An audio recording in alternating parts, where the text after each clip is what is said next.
What's up? What's up? What's up? What's up, you guys? Come on in the room. I know this is very impromptu, but we wanted to make sure that we talked about this. So we wanted to hop on live um, and just let's talk about it. Let's explain the difference when it comes to a promissory note versus a note in mortgage. My name is Ashley Denmark. This is Antonio Denmark.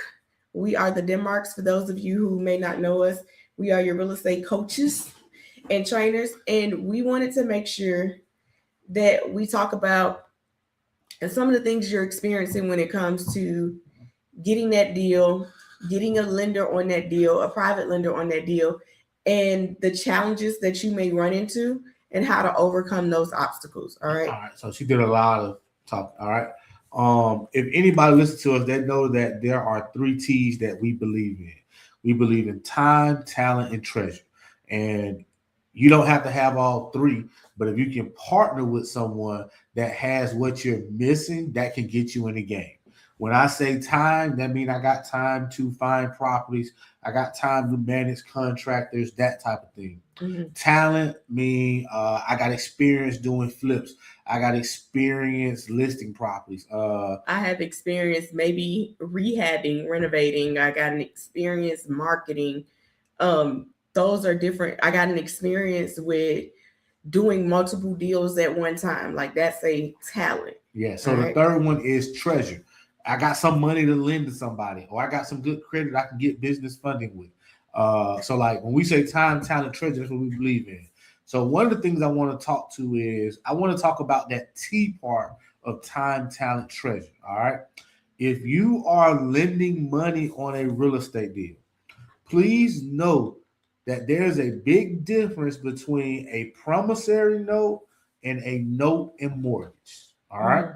Mm-hmm. When you are lending on real estate, you want to get a note in mortgage, not a promissory note. All Mm-hmm. right. What's the difference between a promissory note and a note in mortgage, Ashley? Real simple. A promissory note is not attached to a property. All right. A note in mortgage, you're gonna attach that to a property specifically. All right. With the promissory note, it's just basically saying Ashley agrees to pay Antonio, or Ashley agrees at the end that Ashley will pay Antonio. All right. Um, if you don't do a note of mortgage, try to be a part of the LLC. Create an LLC to do the deal together. Mm-hmm. That way, you can be a signer and you can have say so on the property. So one of the things that can happen if, let's say, you don't do a note of mortgage, you just do a promissory note. Whoever is the owner of the property, they can sell that property, they can refinance that property, they can do anything they want to do with that property and not pay you back because the attorneys and the lawyers don't know anything about you. The way that they know about you is by you recording that note and mortgage on the property. Mm-hmm. When that note and mortgage is recorded, you're going to get paid out accordingly. Whether you in first position or second position, you're going to get paid out. But if you only do a promissory note, there's a chance that they might not pay you out. And we're not saying that people do that. We're not saying that people are looking to do that. We're saying that it's possible.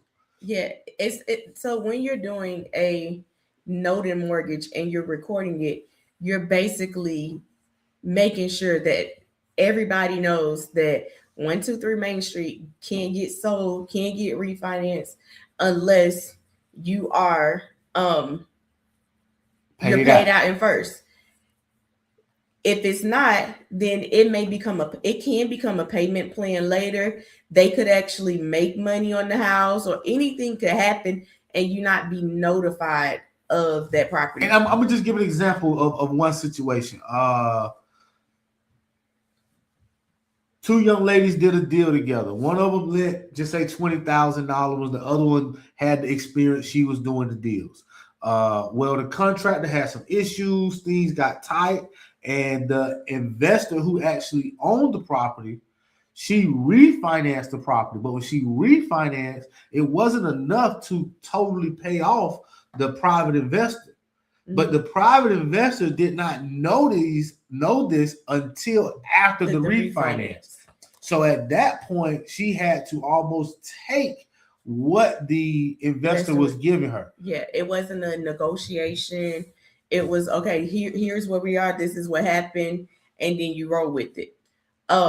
Depending on what type of investor you are either passive or you are working in that project. So for this particular client, she was a passive investor. So one of the things that we help with once we found out this happened was, let's get you a note and mortgage so that you're secured on the property. Like, we understand that it's a refinance.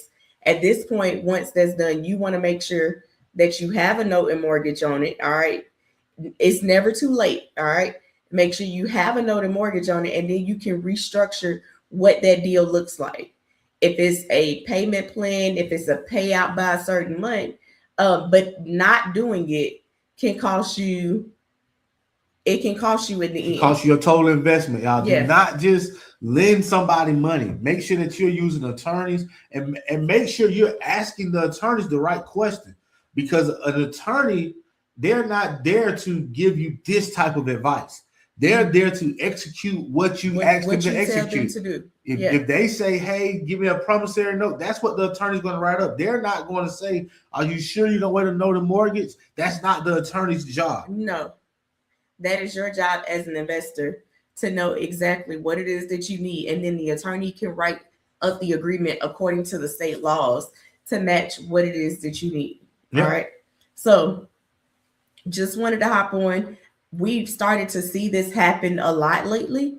So we wanted to make sure that we teach you and we tell you exactly how to structure these type of deals so that you're not just doing it in the wind. Like, secure whatever you're lending, secure it on the property. All right.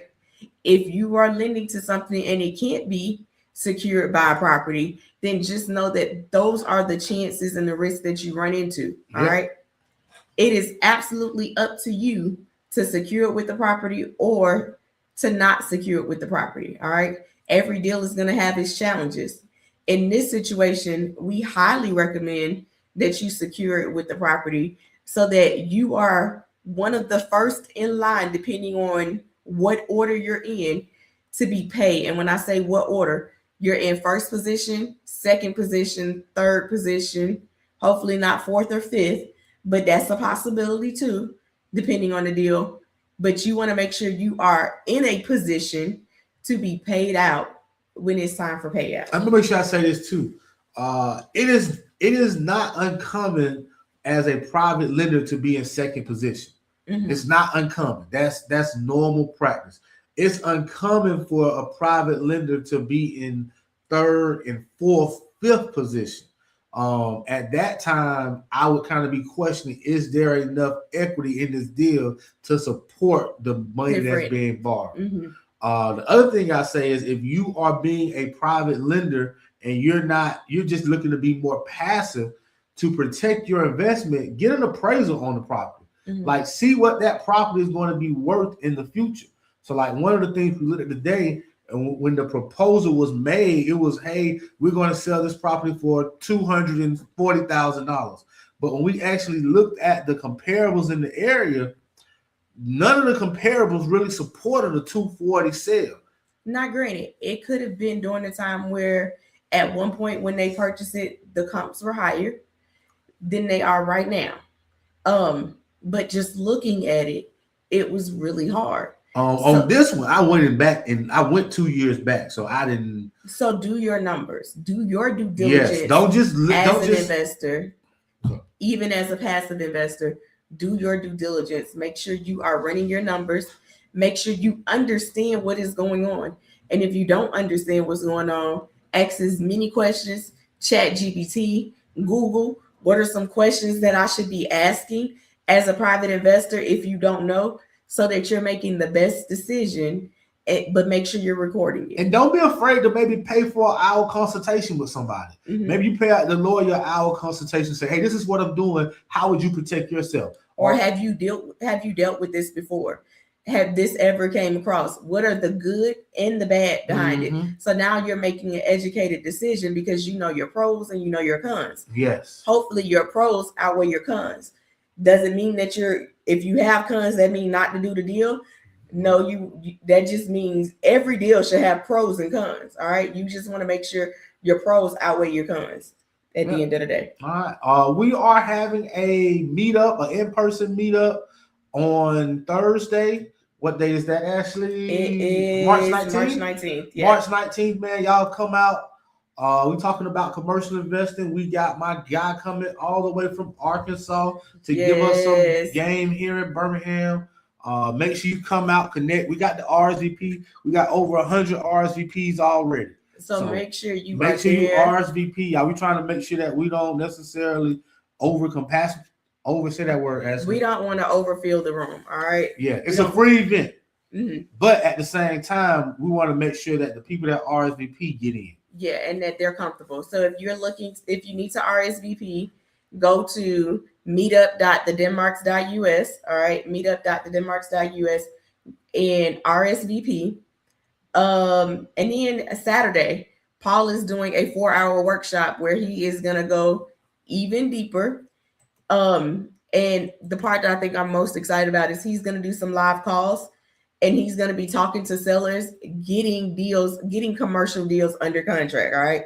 He's going to show you how you can do it. You don't have to always use your money to get these commercial deals. Some of them you can have the seller to finance you. All right. You can do different seller finance options to get into these deals for very little to no money. All right. And he's going to show y'all how you find these properties. Mm-hmm. So it's important that you get in the room. Like, yes, he's going to give us some high level at the meetup, but on Saturday, he's going deep. He's answering questions. We got blocked off so that you can get any of your questions answered. Absolutely. So those tickets are on Eventbrite. I know we have a few more left.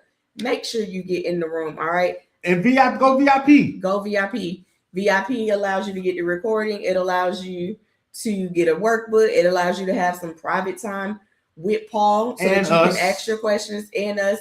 And then we're going to also have dinner together. So dinner with us and the speakers with VIP. So if you can, let's do it. If you're serious about it, let's do it. And let's get you to where you need to be. All right.